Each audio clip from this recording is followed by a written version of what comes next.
skater girls, and we look really cute. Emo. Emo.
We went to the same preschool.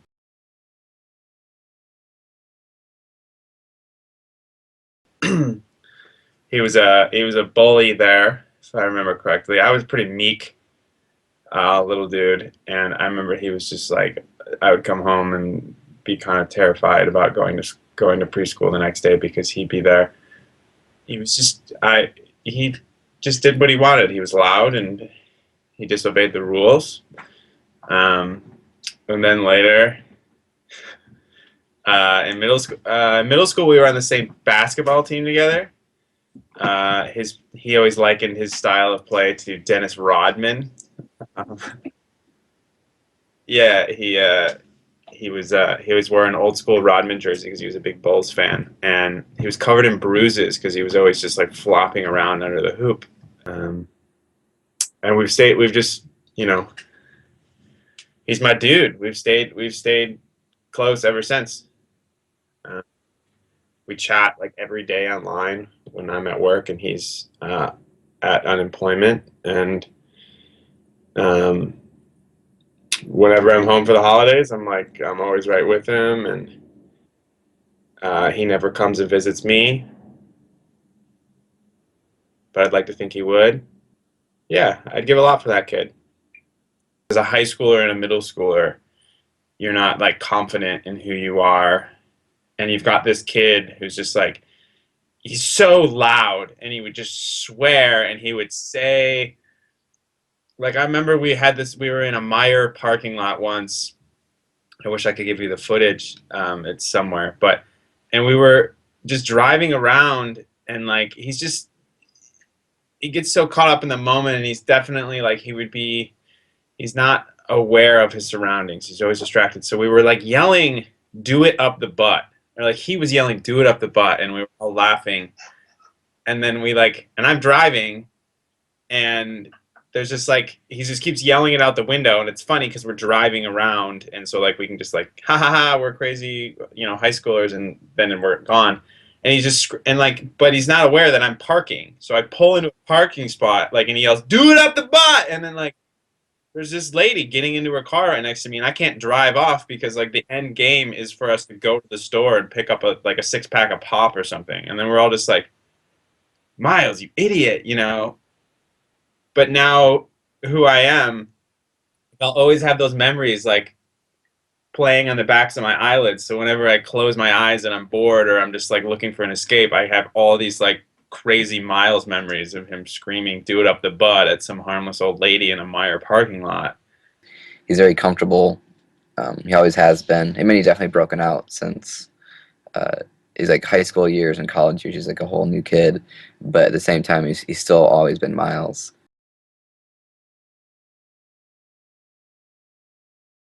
I grew up maybe a mile from Miles. Connor grew up around the same area, about a mile radius, and then there's a guy named Andrew Keller, who Miles also became friends with in middle school, but he kind of grew up in the neighboring town, but we all went to the same middle school and high school. When we were in, I think it's middle school or something, that's when you do your bar mitzvah. Miles and I were pretty close friends growing up, and then we had a few years where we weren't that close. And he didn't invite me to his bar mitzvah. And to this day, whenever we're arguing about something, if I bring it up, he has nothing he can say. Like, so he still feels bad about it, and I don't really care anymore. But it's just really, really funny to me. And then to make up for it, because he felt so bad, he invited me to his sister's bat mitzvah. Like, and like, and Meredith's really cool. Like, I don't know if she. I mean, we know each other because I grew up hanging out with Miles. But I mean, Miles like totally is just trying to negate the fact that he forgot to send me the invitation when he was younger. I think he didn't like our lunch ladies or something like that, and or like he didn't like what he was being fed like in like at school, so he cut out like fake lunch tickets, and he was he was caught. He was caught, and it was so. I remember being like, "Miles, what are you doing?" And he'd be like, before lunch, cutting out a lunch ticket. And they like someone was like, "We're getting these fake lunch tickets. We know it's one of you students because like, why would the teacher use it?" But and I was like, I knew it was Miles, and eventually he got caught for it. But I think it was more like a spiteful thing that he did when he was like 8 years old. It was just ridiculous. But yeah. I don't know what you heard, but let me tell you what came from my end. I get a call from the principal one day. Miles, I think it was third grade. Is that what other people were saying about that age? And called me in to discuss an issue with Miles, and that was not an uncommon call. But went in and they said that somebody had been using fake lunch tickets every day, and at that time you bought lunch tickets, and they were little tickets that they ripped off and put into a coffee can or something. Well, somebody was using fake tickets every day. There was a fake ticket in the lunch can. They finally thought they saw Miles do it, so the teacher and the principal went, approached him and discussed it, and he said, this is what I just love. Miles says, I would never do that. That's stealing from my school, and I would never steal from my school. So they go to his desk to, I'm sure what he would now say was an illegal search and seizure, but they open up his desk, and right laying on the top was a piece of green construction paper, and their lunch tickets were green. Miles had very poor hand-eye, like small motor skills, fine motor skills were not his strengths. And here is this construction paper with all these misshapen squares cut out of them. And it was the evidence they needed that it was indeed Miles. But the thing was, back to his slobbiness, he knew he had bought, I had given him the money to buy his lunch tickets every week. He knew he had bought the tickets and they were in his desk someplace. He just never could find them. And so he just made his own. So in his mind, he was not stealing from the school, but yes, he was using fake lunch tickets. I think Miles really, truly wants to help people. I think he wants to. I think that's why he has always thought about politics or law in the respect that he can help people. He's very troubled by the unfairness of things in the world. Rules are a hugely important part to Miles's life. It's a big reason why he's going to be a lawyer. And it's a big reason, like, we always have his running joke that he's autistic. Like, he's just like, it's not right. Rules, Like, Miles lives his life in black and white. and things, he always, there's a reason why things are this way and they're not this way, and you have to do this. He's one of the people that I met in my life, and I thought to myself, this person should be a lawyer.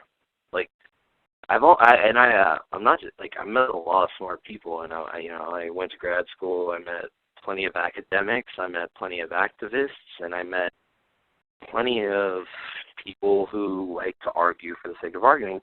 But specifically, he should be an attorney. It's who he is.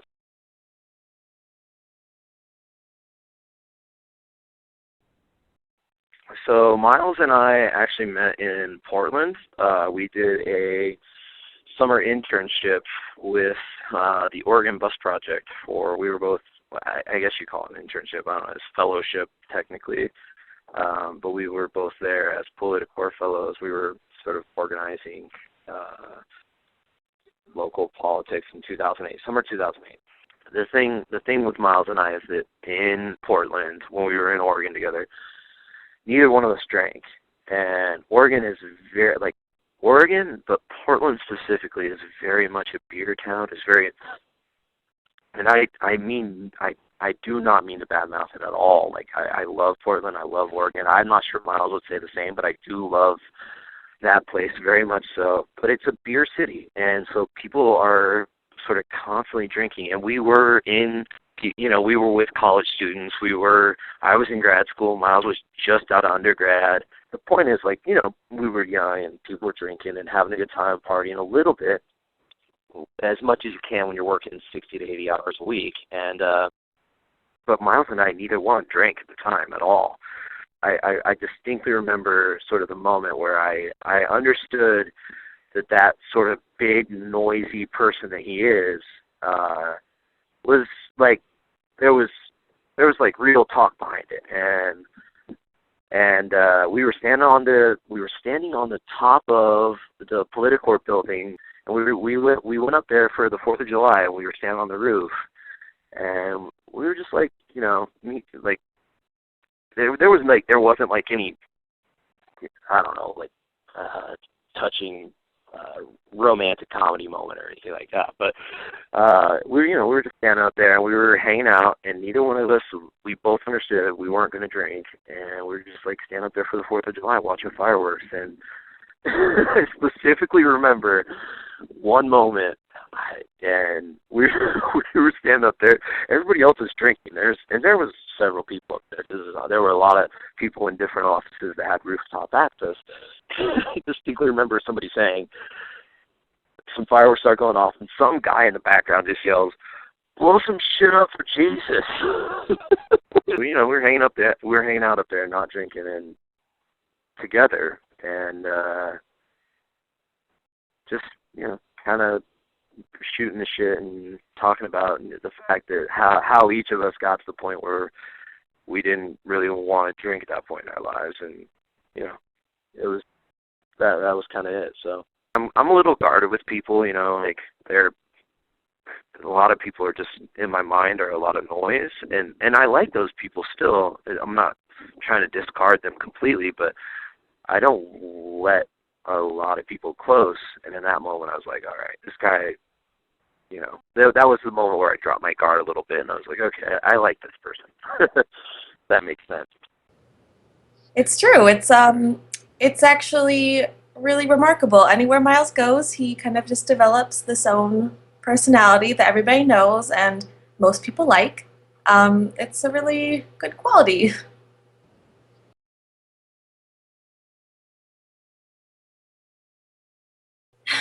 It was an experience. It was fun. Some days it wasn't fun.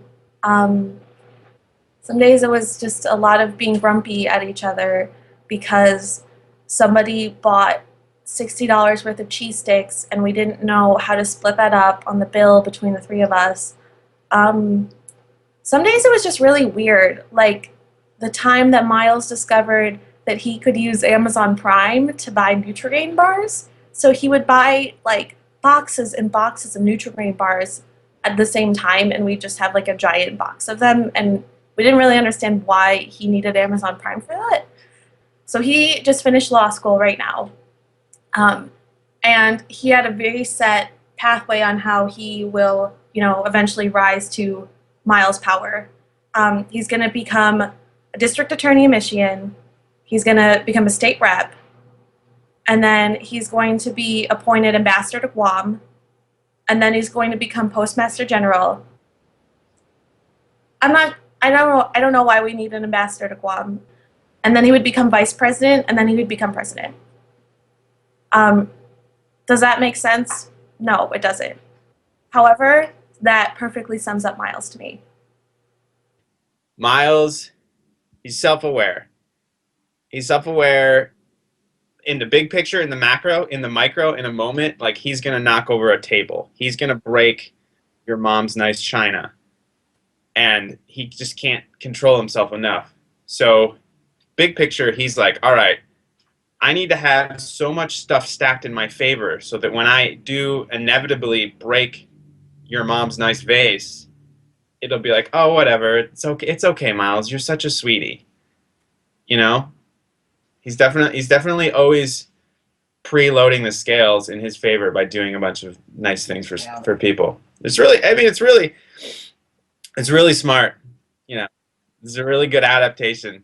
It's like, he's gonna knock over that vase. He's flailing his arms all the time. He and sits like this. looking around, and he'll just be like, "What? Yeah." And he like puts his legs up. He's super flexible. And he's just, And he's a huge kid that has like forearms Yeah. as big as thighs. Yeah. So if you were a child near him, you'd be really nervous. I have like reflexes whenever I'm around Miles. I'll come back. We see each other once every 6 months, and I'll just be like, all the time, because I'm afraid he's just gonna like swing and hit me.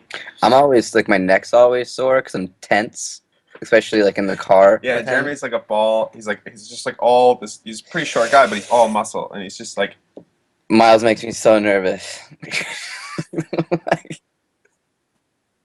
Living with him was interesting, though, because you got to see him in his downtime a bit more. I mean, it's not like Miles never gets, bummed out or tired, and those times were actually kind of weird to see, just him, like, powered down. I actually knew of Miles before I actually knew Miles. So we did Model UN in high school. I was at Flint Central High School. He was at oh my goodness, what is the name of his school? Not Grand Rapids Central, Forest Hill Central. There we go.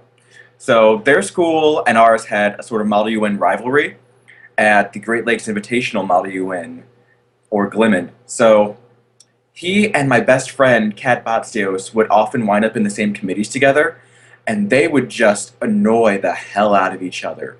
I remember one time they were in a security council together. She was Russia, he was the United States, and she was going on and on about how the U.S. was waging the war against terror and how it was awful, and he just furiously scribbles on a piece of paper, Chechnya, and sends it over to her. She just calmly looks at it, crumples it up in front of him, and tosses it away. I can only imagine the furious reaction thereafter. But yeah, there were stories about Miles at my high school before I even knew him. We get to Michigan State, and it turns out Miles is there. He's actually in a class with Kat. First thing he says to her when she sits down is, "Hey, do you still hate me? Because I still hate you." That is Miles to a T, holding grudges like that, but he doesn't mean anything maliciously by them.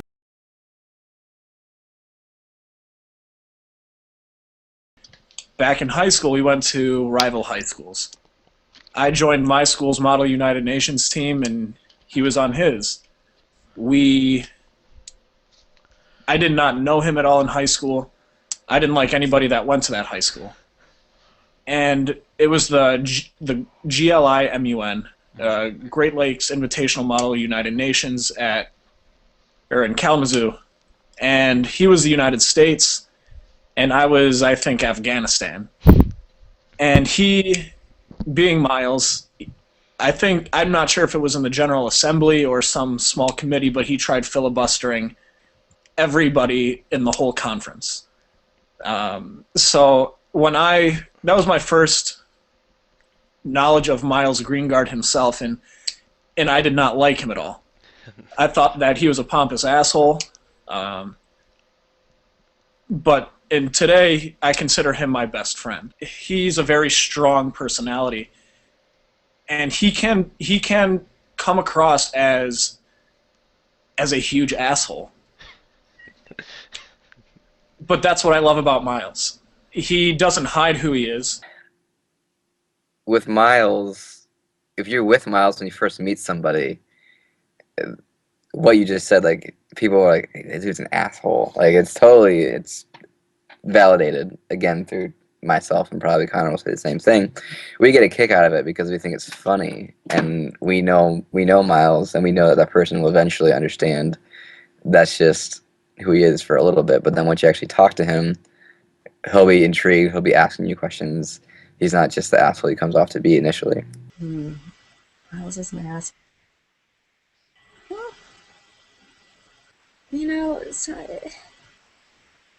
I think it's sometimes he just says some really ridiculous stuff. Well, I've talked with Miles online a lot recently, mostly related to the love of your blog, which is true, and we don't try to game it every single week. We do talk about the love of it. But I do notice that we both are thinking on the similar lines of like, oh, this is just ridiculous. Let's do it. Let's go for it. So maybe I'm an asshole too, and I don't notice it. But I do say I'm a bitch though, sometimes. Yeah. You know what? Fuck the other people that say Miles an asshole. You know what? Screw that. Miles a champion. Yeah.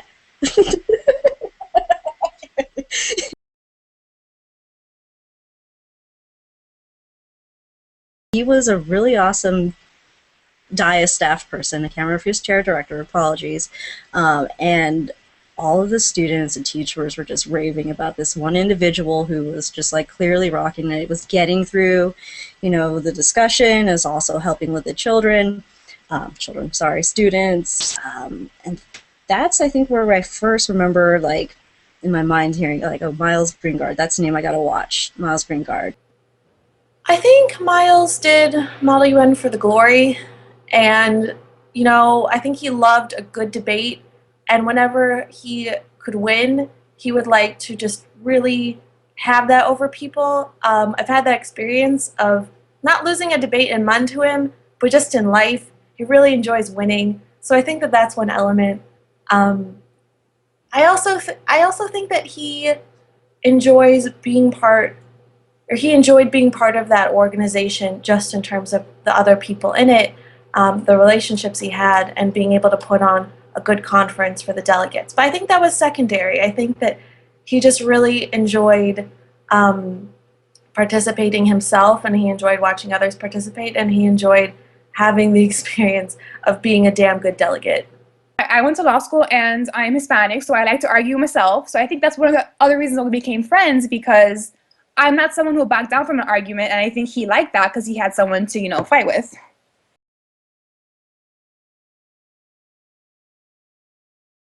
Okay, I know Miles because we were both in a small group in law school at GW. We met at the very beginning, our 1L year, 2009, and actually my first impression of him was that he was kind of a pain in the ass because he always had answers to whatever the professor said, even if the professor wasn't asking questions. Miles' personality, it's one of those where he's not afraid to say what he thinks, and he always has an opinion. And it's not that he doesn't care about the other person's feelings, it's more of kind of, okay, he has this thought or he has this opinion and he wants to share it with you, and he's going to share it with you. And whether or not you like it or agree with it, that doesn't really kind of factor into the radar at the very beginning. So once you get past that and you kind of get to see, okay, wait a minute, he's got these opinions, but he's actually kind of funny sometimes, and he actually has good opinions in the sense that he really can kind of see what's going on. You kind of get past the, okay, you know what, I'm not going to mind so much that he just says whatever he thinks, because you know it's coming from a good place. He has a cat, and I don't know if many people knew that. His cat's name was Addie, and she was completely beautiful, and no matter how much he tried to be like a hard ass, if you asked him about his cat, he would be like, no, my cat's beautiful and gorgeous, and she rules my house, and she's just, the woman of my life.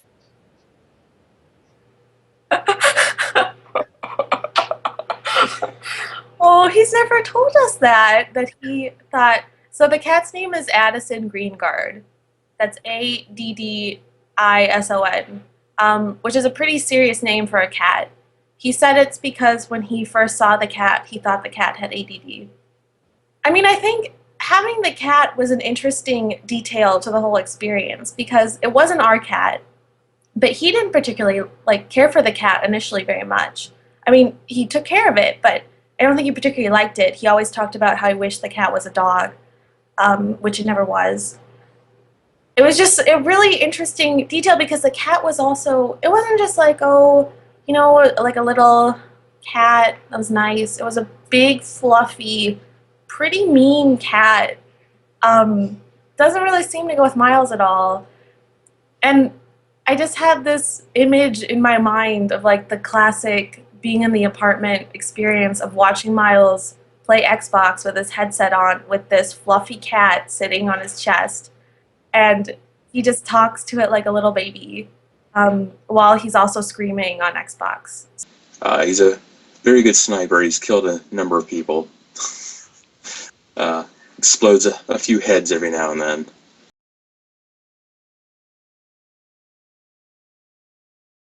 I guess one of the funny things is that I've actually never met Miles in person, and met him through Xbox Live. We both played the same game.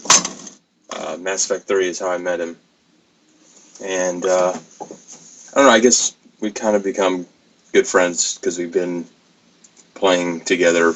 I don't know, almost every night for a few months. I do know that he is obsessed for some reason with Taylor Swift and Kesha. That comes up a lot, especially when he likes to blast that in the background while we're playing.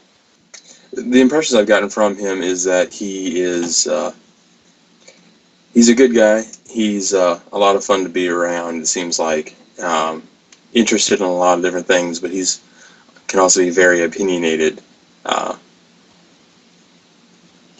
It's very easy for him to get into arguments, especially online with people.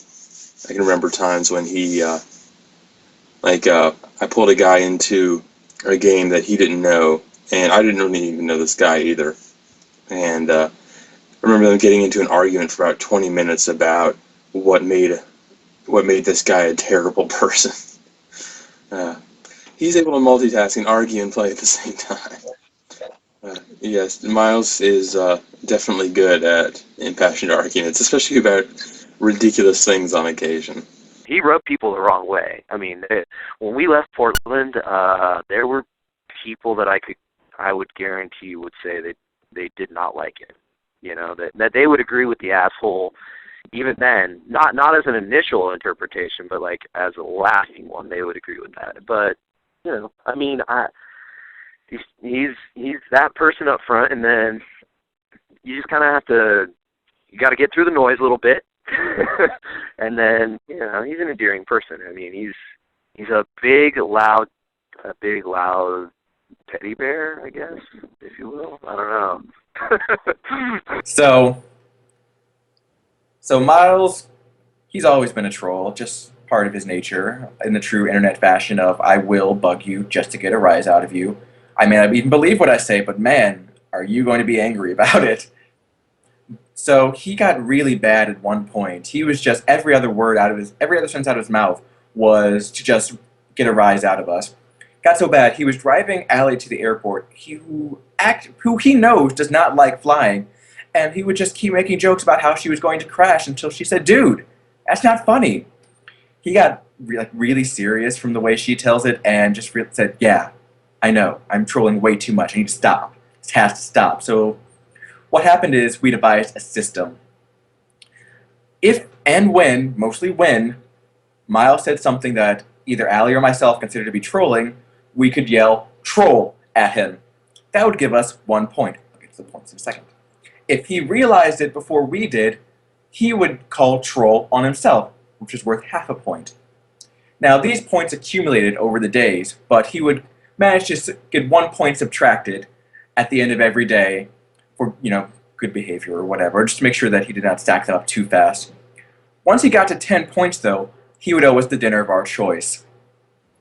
This actually helped for a long while, to the point that Miles was starting to get a little cocky about it, and just in one day, he racked up like 3 points on himself, putting him precariously close to owing us dinner. He was at 9.5 points. I remember very distinctly, he was leaning against his bedroom door. He opened his mouth. I remember what he said. He got half the phrase out, yelled, his eyes wide, yelled troll, and then fuck! Because he realized he owed us dinner. And we totally got delicious pad thai off of him. And the system reset, and while he, went back to his trolling ways for a while, that period when he dampened down was a golden age for the apartment. Another word to describe Miles is obnoxious. He's just Miles. There's not a way to really say it. You have to know him and be around him for extended amounts of time just to understand who Miles is, and it's just loud. Always saying something that's probably inappropriate, but still funny, but it's Miles, so. He's a funny dude. Miles makes me laugh.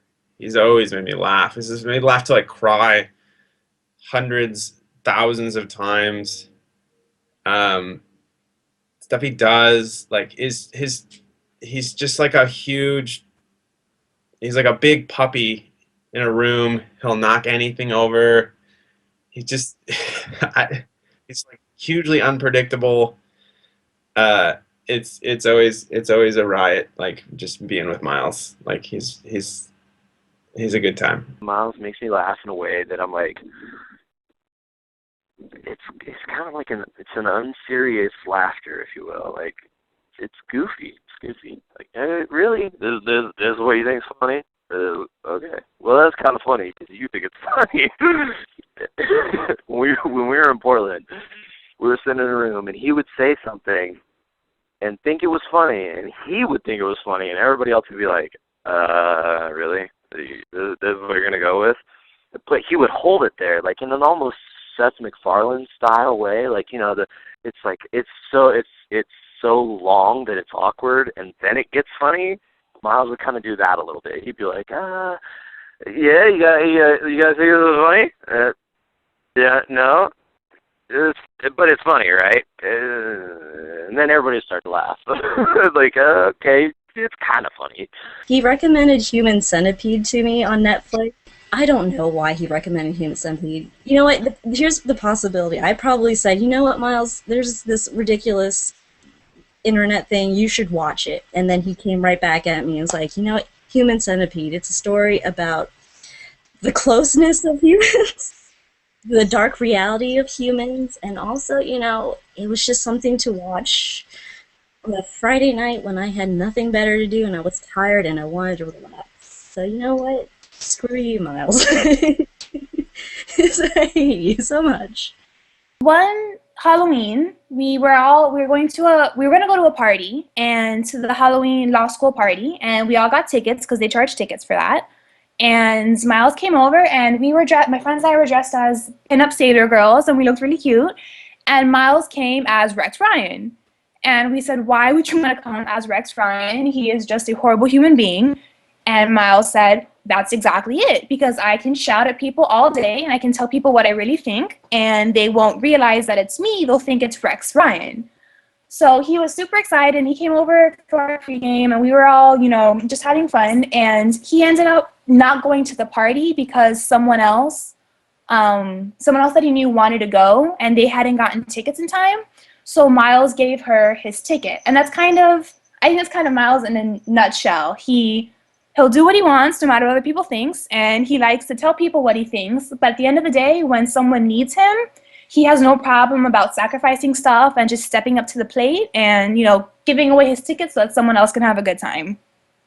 It seems like he really wants to help improve people's lives in one way or another, whether it's trying to help them see a point, which goes back to the arguing, or just comes down to being a good friend too. He seems like he would be a very good, very caring friend. I have a kid on the way with a girl that I knew for a month and a half. And he was, other than my own flesh and blood parents, he was the first person I told. And I was able to trust that he was not going to tell anybody. Also, in college, I was the mascot at Michigan State, which being the mascot at Michigan State, being Sparty, is a secret. If too many people find out, you're dismissed of that job. And I could trust two people that weren't my family, and Miles was one of them. So he's very loyal, and he'll die before he would tell somebody. Like if something bad happens, like my grandma passed away, my cat was sick last year, like which sounds, like your cat's sick sounds kind of stupid to a lot of people, but like Miles gets that shit, and he like called me on the phone. He's like, "Are you doing okay?" So I told my cat, like I thought she had cancer, and she was only like a year old at the time, so she wasn't like an old cat, so it was kind of like I was messed up a little bit with it because it kind of messes with the order of how things should go, and he called me on the phone and was, very compassionate is definitely the word I would use, caring, and it kind of, you got to get, like I said, you got to get past the noise to get to that person, but when you get to that person, like, he's one of the more endearing and, like, honest people I think I know. He's been a great friend to me when, over the last couple of years. I went through some, like, not fun times. I got laid off from my job. Some other things happened. And, Miles was actually, he was, a good friend, and he also took the opportunity when I was ready to laugh about my miseries because I was ready and they were funny. When we would visit him in D.C., we'd often, go out for dinner, and I saw him in that city always, his leftover food never, from the meal never went back to the kitchen or anything. It would be put in a takeout container, and he would always find somebody on the street, a homeless person on the street, to give it to. He never did that. I never witnessed him doing that in Grand Rapids, but whenever we went to D.C., he did that, and it was just, it was interesting, but I think he was just made aware. He became more aware of homeless when he was living there and wanting to help them. People who graduated with him, they're all over the place by now, I'm sure. They're working like big, like New York high-rises and clerking for Supreme Court Justice. Miles doesn't really want that. He wanted to go back to Michigan. He wanted to be able to help people there. He wanted to go back to his roots and be able to provide for communities. And that's one of the things I think that sets Miles apart. This idea that he has something to offer and he's willing to give it. One thing I would say is I think Miles is ready to give. I think right now Miles is kind of in this transition point in his life where he's done with school, he's done with law school, and I think he's getting ready, and I'm just really excited for him to get started. Miles wants to be president of the United States of America. Don't let him lie to you. No, he's never going to say that to you, and neither is anyone. I don't know, maybe his other friends. I don't know any of his other friends. He wants to be president. If he doesn't want to be president, he wants to be senator. That's it. That's what drives him. What motivates Miles? You would probably say booze, women, and the quest for power. Actually, he'd probably say the quest for power. That actually might be legitimate. The women, and well, he'd probably say women too. I don't know about booze. No, yeah, you know what? That's what he says. Miles is motivated by three things, all right? The quest for power, women, and booze. If I could describe Miles in one word, it would be football! Going to a Big Ten school with 50,000 other students, and you get that mob mentality, when you're on campus, and wherever you go, you hear about the athletics. You see the people on campus that are on ESPN the next night. It's very easy to get caught up in it, and it's a lot of fun too. I mean, I didn't travel with him, but I know that he's traveled around the Midwest for games, as have I, and I think there's a community aspect when you're a Spartan or whatever other school when it comes to your athletes, if they're an elite level, that it take a lot of pride and joy in following them around, and Miles really embraced that. There was a run that we did, or a walk, I don't remember, walk in DC, and then he was yelling football really loudly. It kind of scared me. Actually, kind of scared a lot of people. Yeah, Miles is, maybe my word for Miles is scary. Oh, that's cool. No, it's not scary. I love Miles. I do. College, like Miles went to Michigan State and totally figured out this whole new thing where there was other people who pretty much inhaled sports all the time. Really, he gave something to that school, and they gave him something back 10 times over. And he, his fandom for Michigan State's sports is unmatched. His passion for them is only second to mine. So Miles made Allie and I racist against Michigan graduates. So when we graduated, we were Michigan State fans, but we weren't super enthusiastic. Like, I myself never went to a sporting event while at Michigan State.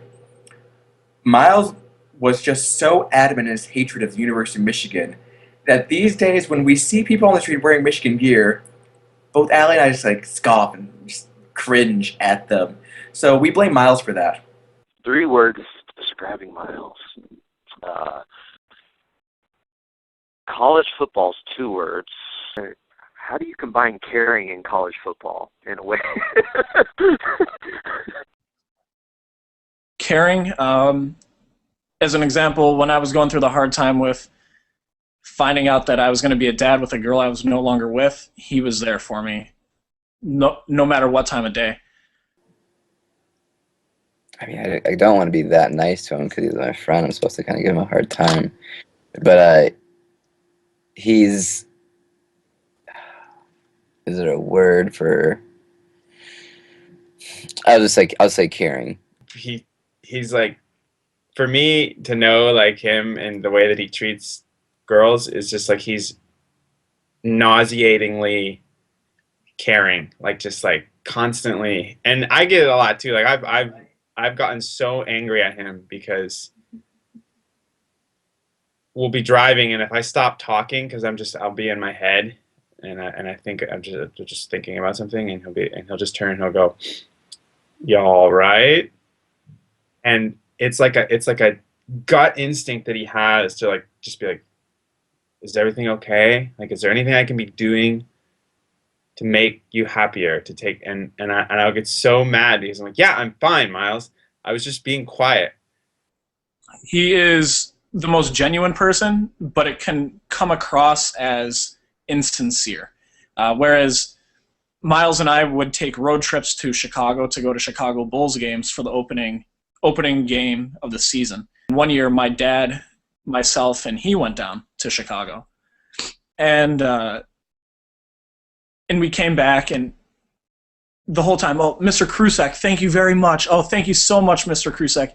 He hand wrote a letter to my parents, letting them know how great of a job they've done raising me, and that he hopes that when he has a son or a daughter, that they turn out as great as I have.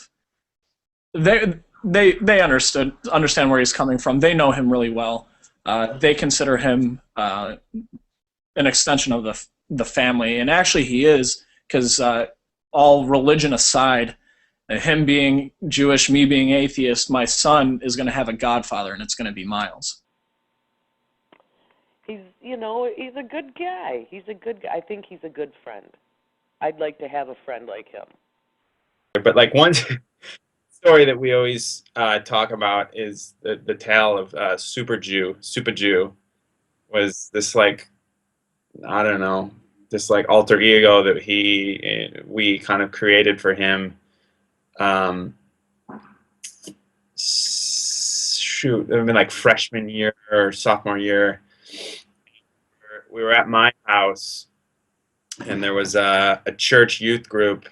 I used to be big in my church youth group, and they were all gathered at my house, and we were playing frisbee. And I had invited Miles there, and he's obviously Jewish, and so I think he was like really playing that up because it was like funny that he was the Jewish kid at this like Methodist church youth group, which it didn't really matter because it was just a bunch of people hanging out. But we were playing frisbee, and we were throwing it.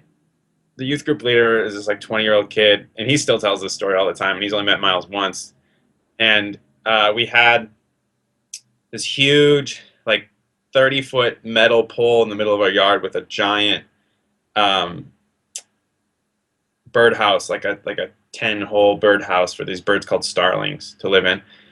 And so the youth group leader throws it. I think we're playing jackpot, so it was like you were supposed to get it to get a point. And Miles is he's insanely competitive.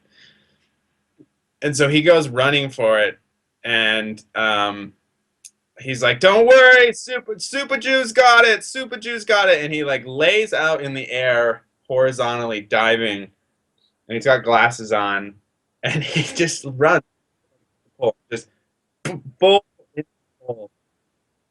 I had a picture for you, and just with his face in it, the pole, like he just goes like this, and the pole goes like this, and then back, and then and he just gets up, and he's like bleeding from his eye because his glasses have been like shoved into his nose, and like to this day, I look out in my yard, or I look at my parents' yard when I'm home, and there's this pole, like this to the side from when you go headlong into it. Intelligent. He's extremely smart. He knows a lot of things, whether it be random or pertinent. He's a very smart kid. I would agree with that. I think I have a caveat to that, though. I think that he is incredibly smart, but I think that he sometimes has lacking life skills. He likes to say that he's a great cook. I fervently disagree with that. He's a great guy. He can't cook.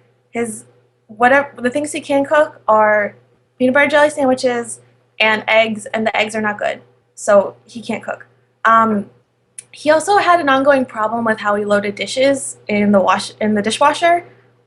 He would load dishes with the bowls facing up, and that was an ongoing bone of contention actually in our apartment for a long time. Well, he's a slob, for one thing. That is one of the areas that he needs to grow in. He really is a slob. I taught him that sweet potatoes were a food that you could eat. I feel like Miles started eating way better when we started living with him and I started cooking. But also, fuck Miles, because when we were moving out, we drew up a list of things like in the kitchen that would be nice to like have in our new apartment, because most of the stuff actually belonged to Miles. In the apartment. So on the list were a slow cooker and a blender food processor that his mom bought for the apartment after we moved in. It was a great present. She's like, "Hey Miles, we'd really appreciate having these things and we're willing to pay you for them." Miles says, "What? And take the two things I know how to use? Nope, not happening." I never once saw him use either in 2 years living there, so fuck that guy. So we were getting ready to move out of the city of Arlington, and they kept sending us notices about the need to buy parking permits from the city government to put on like the windshield of our car. Miles tried to tell them like, "Hey guys, I'm leaving, that this is not at all necessary for me," but they kept sending letters saying, "Hey, you need to buy a permit." So eventually he got fed up with them and wrote in an application with a check with literally for 1 cent on it, mailed it in because, in his words, it would cost more to cash it than it did for him to write it. And in the memo, it said, what did it say? 6 Semper Tyrannis. Yes, in the memo he wrote 6 Semper Tyrannis, because Miles. He's not shy about speaking his mind. So he's going to make sure that you hear him, which is not necessarily a bad thing, especially if you want to work in the legal fields. It's a good thing. There is just nothing. There's brain and there's mouth, and there's just blank space in between. There is nothing going on in between the two. He absolutely is always up for an argument or a discussion or a debate, whatever mood you seem to be in is how you interpret it.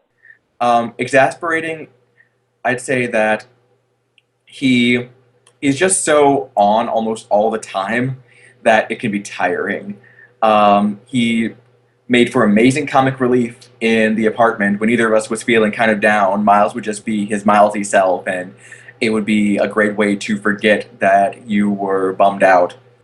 So Miles has been convinced that I know Al Gore's personal email address, and I've always told him that I don't.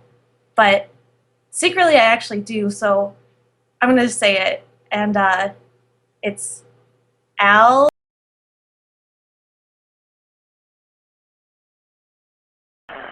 I would say, email. Email. That's what I would say. Email. It's K-State lingo. EMAW. Every man a wildcat. Miles, University of Michigan is going to destroy Michigan State the weekend of November 2nd, and you're going to be there because you are a horrible friend, and you won't be joining the rest of us in the Iceman. The age-old tradition. You will be sorely missed, but maybe it's a message that you've been meaning to send us, that Michigan State truly does matter more than tangible friendships with real people who have been with you for years. You were a Michigan fan before you went to MSU. You remember that? Yeah.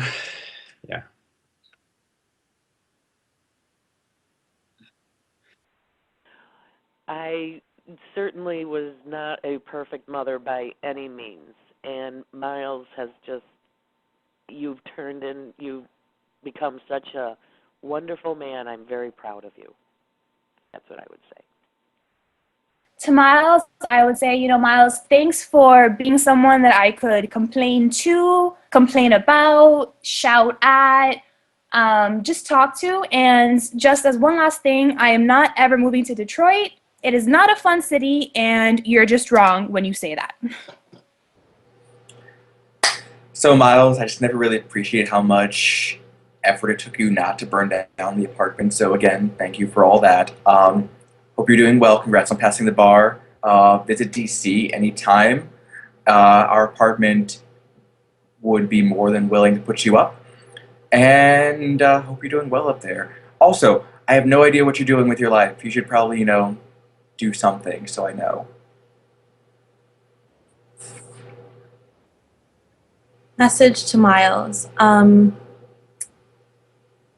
hope you're doing well. I haven't seen you in a while. If you can, send me a new Muppet glass, because you said you'd return the one or replace the one that I broke or that you broke. And I really miss your cat a lot. I wish we could have taken her, but I miss your cat. And good job on doing the lawyer thing. Shit, I'll probably start crying. Because I haven't seen Miles in over 2 years, so I miss him every day. He's my Miles. You're my best friend, and I wish I could be up there to hang out and be around you to support you while you're trying to find a job and all that stuff. And you don't know how much you've helped me through the painful times I've gone through down here. You're my best friend, and thank you for everything you've done for me, man.